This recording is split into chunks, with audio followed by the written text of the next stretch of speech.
দেখুন দর্শক কিভাবে গ্রেফতার হয়েছেন সাবেক আইনমন্ত্রী আনিসুল হক এবং উপদেষ্টা সালমান এফ রহমান। তারা গিয়েছিল দর্শক নৌপথে পালাতে, কিন্তু তার হয়ে উঠল না।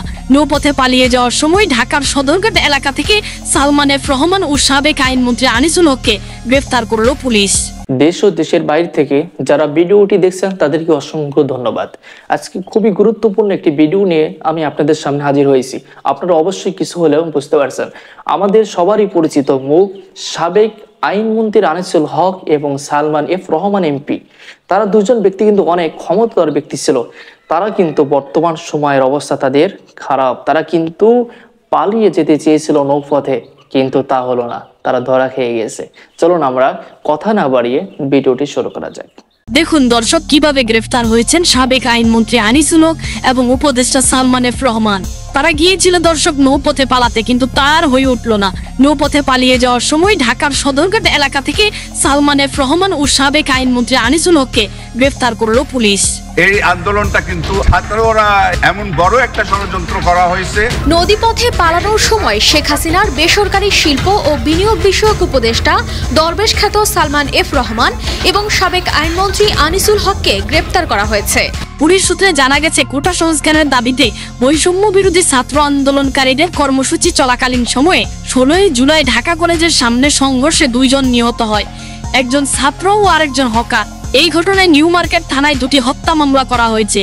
এইসব হত্যার ঘটনায় ইন্ধনদাতা হিসেবে এই 2 জনকে গ্রেফতার করা হলো। দর্শক কি চেষ্টাটাই না করলো পালাতে গিয়ে, কিন্তু তার হয়ে উঠলো না।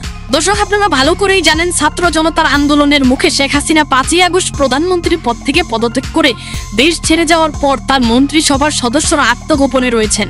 আওয়ামী লীগের নেতারাও আছেন আত্মগোপনে, কেউ কেউ দেশ ছেড়েছেন বলেও খবর এসেছে। এরই মধ্যে আনিসুল হক ও সালমান এফ রহমানকে গ্রেফতার করলো পুলিশ। গোপন সূত্রে পাওয়া তথ্যের ভিত্তিতে নৌপথে পালানোর চেষ্টা করার সময় রাজধানীর সদরঘাট এলাকা থেকে এই 2 জনকে গ্রেপ্তার করা হয়। কোটা সংস্কার আন্দোলনের মধ্যে 16 জুলাই ঢাকা কলেজের সামনে হতাহতের ঘটনায় নিউ মার্কেট থানায় এক মামলার ইন্ধনকারী হিসেবে তাদেরকে গ্রেফতার করা হয়েছে। দর্শক আপনারা জানেন, আইনজীবী আনিসুল হক 2014 সালে ব্রাহ্মণবাড়িয়ার 4 আখাউড়া ও কসবা থেকে নির্বাচন করে আওয়ামী লীগের সংসদ সদস্য নির্বাচিত হন। সেই বাড়ি তাকে আইনমন্ত্রী করা হয়েছিল। এরপর থেকে তিনি আইনমন্ত্রী পদেই বহাল। তাকে আর কেউ আইনমন্ত্রী পদ থেকে সরাতে পারেনি। অবশেষে 5ই আগস্ট প্রধানমন্ত্রী পদ থেকে পদত্যাগ করে দেশ ছেড়ে পালিয়ে যাওয়ার পর তাদেরকে আর খুঁজে পাওয়া যাচ্ছিল না। আর সালমান এফ রহমান বাংলাদেশ শিল্প ও বণিক সমিতি ফেডারেশনের সাবেক সভাপতি ও বেসকুস্ম গ্রুপের প্রতিষ্ঠাতা একজন। তিনি আওয়ামী লীগ সভার শেখ হাসিনার বেসরকারি খাদ্য বিষয়ক উপদেষ্টা ছিলেন। 2018 সালের নির্বাচনে সালমান এফ রহমান ঢাকা 1 আসন থেকে নির্বাচন করে আওয়ামী লীগ থেকে সংসদ সদস্য হন। যদি কেউ আইন ভঙ্গ করে থাকে তাহলে আইন অনুযায়ী ব্যবস্থা নেওয়া হবে। আমাদের কাছে তথ্যপত্র আছে। গত 5 আগস্ট বৈষম্য বিরোধী ছাত্র আন্দোলনের চাপে প্রধানমন্ত্রী শেখ হাসিনা পদত্যাগ করে দেশ ত্যাগ করেন। এরপর থেকেই সরকারের অনেক মন্ত্রী এমপি গা ঢাকা দেন, এমনকি কেউ কেউ দেশ ছেড়েও পালিয়ে যান। তবে পুলিশ তাদের ধরতে তৎপর ছিল এবং সেই প্রচেষ্টার অংশ হিসেবেই সালমান এফ রহমান এবং আনিসুল হককে গ্রেপ্তার করা হলো।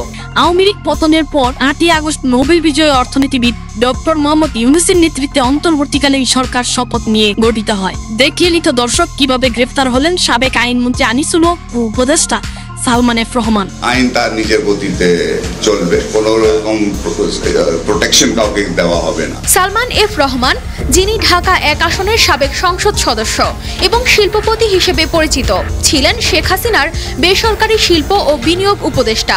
তার পাশাপাশি আনিসুল হক 2014 সালে ব্রাহ্মণবাড়িয়া 4 থেকে আওয়ামী লীগের সংসদ সদস্য নির্বাচিত হন এবং পরবর্তীতে আইনমন্ত্রীর দায়িত্ব পালন করেন। ইসলামিক ছাত্র শিবির এবং ছাত্র দলের যারা জঙ্গি তারাই এটা করেছে। শেখ হাসিনা সরকারের পতনের পর এই প্রথমবারের মতো কোন সাবেক মন্ত্রী গ্রেপ্তার হলেন। তো দর্শক কি বলবেন, আপনি আপনার মূল্যবান মতামত এই ভিডিওর কমেন্টে জানিয়ে যাবেন। যারা পুরো ভিডিওটি দেখছেন তাদেরকে অসংখ্য ধন্যবাদ।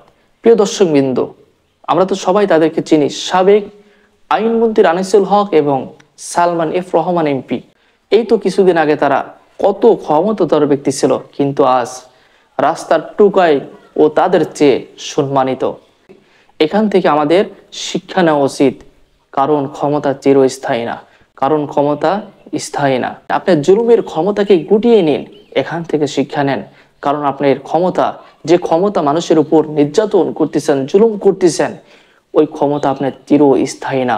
যারা দায়িত্বশীল ব্যক্তি আছেন তারা একটা কথা মনে রাখবেন, 17 বছরের ক্ষমতা 17 দিনেই কিন্তু শেষ।